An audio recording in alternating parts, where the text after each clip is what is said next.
25 दिसंबर को कैंटोनमेंट में क्रिसमस के मौके पर बहुत बड़ा मेला लगता है और आप यकीन कीजिए उस मेले में बड़ी तादाद में बुर्का नशीन खवातीन नजर आती हैं। मैं तो नहीं गया हूं, किसी ने मुझे व्हाट्सएप पर मैसेज किया कि मौलाना इस पर भी आप थोड़ी सी रोशनी डालिएगा।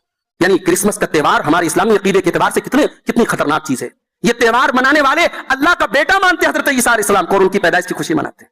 हमारे इस्लामी अकीदे के एतबार से कुफ्र है, ये अल्लाह को गाली है, ये अल्लाह का बेटा किसी को करार देना।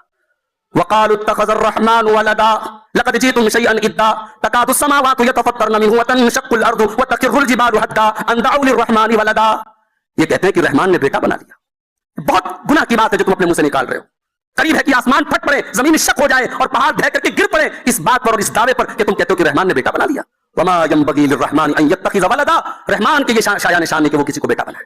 एक ऐसा त्योहार जिस पर हमारे परवरदिगार को गाली दी जा रही है, उसके लिए किसी को बेटा करार दिया जा रहा है, उस त्योहार के मौके पर हमारी मुसलमान लड़कियां और हमारे मुसलमान घरों के लोग जाके वहां एंजॉय करें, मेला मनाएं।